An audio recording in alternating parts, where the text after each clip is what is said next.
এখন আমরা যে পরিস্থিতিতে আছি এখন আসলে আগে আমাদের হলের যে ব্যাপারগুলো ছিল হলের সিট ডিস্ট্রিবিউশন থেকে শুরু করে রাত জেগে মিটিং করা ইনফ্যাক্ট আমাদের এরকম বলা হতো যে যদি কেউ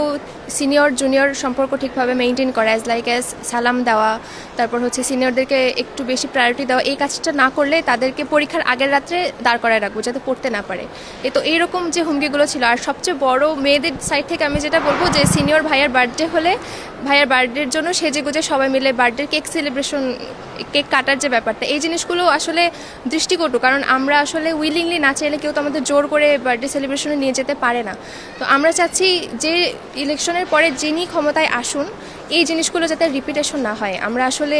যেহেতু মেডিকেল স্টুডেন্টদের পড়াশোনার অনেক বড় প্রেশার থাকে এটা আমরা জানি তো আমরা চাচ্ছি নির্বিঘ্নে আমাদের ক্লাস পড়াশোনা সব কিছু যাতে ঠিকঠাক থাকে কোনো সরকার আসছে জন্য আগে সরকারের সময় যেগুলো নিয়ে যেতে পারে না তো আমরা চাচ্ছি যে